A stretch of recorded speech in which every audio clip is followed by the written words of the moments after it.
नवीन मुख्याध्यापक आहेत. त्यांना या प्रशिक्षणाचं माहिती आहे हे प्रशासन कशा पद्धतीने आपण चालवलं पाहिजे, शाळेची स्थिती कशी असली पाहिजे, शाळा, शिक्षक आणि विद्यार्थ्यांचा गुणात्मक विकास कसा करता येईल हे आम्हाला या ठिकाणी यशदामार्फत हे तज्ञ मार्गदर्शक यांच्या मार्फत आम्हाला प्रशिक्षण मिळते. हे चांगली गोष्ट आहे, अभिनंदनाची गोष्ट आहे. त्याचबरोबर या ठिकाणी ते प्रशिक्षण सुरू आहे. यशदामध्ये जे शिस्त आहे ती शिस्त कशी असते ते शिस्त सुद्धा या ठिकाणी आम्हाला पहिल्या दिवशी मंगळवारी सरांनी या ठिकाणी शिकवली. बरोबर 10 म्हणजे 10 वाजेला प्रशिक्षण सुरू झालं पाहिजे आणि 5 वाजेला ते प्रशिक्षण सुटलं पाहिजे. वेळ ठरवून दिलेले वेळेनुसार या ठिकाणी प्रशिक्षण सुरू आहे. चहा व्यवस्थित आहे, वेळेवर येतो. मागच्या वर्षापेक्षा जेवण अतिउत्तम आहे. बसची व्यवस्था, भौतिक सुविधा जी आहे या ठिकाणी लाईटची कमतरता आहे, काही फॅन चालतात ते फॅन चालत नाही, म्हणजे भौतिक सुविधा या कमी प्रमाणामध्ये. बसण्याची व्यवस्था आम्हाला पाहिजे तेवढी नाही. जेवणाच्या ठिकाणी आम्हाला इकडे तिकडे खाली बसावं लागतं. एका कोपऱ्यामध्ये जेवणाची व्यवस्था आहे.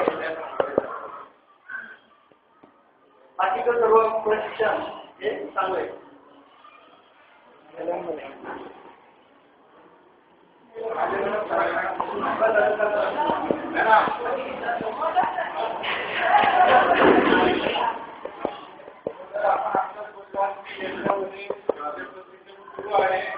त्यांच्या कुटुंबासाठी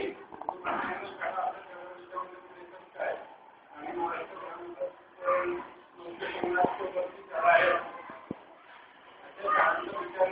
मटेरियल तयार झालेलं आहे.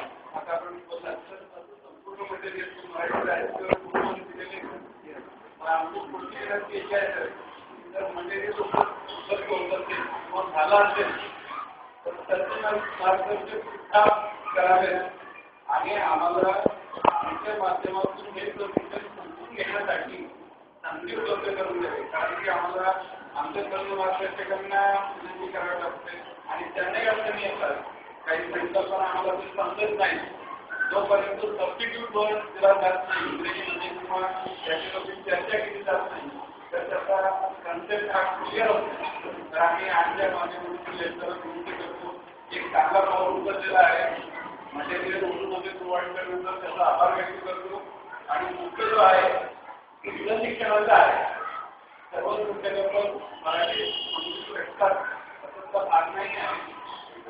चांगली सुविधा होईल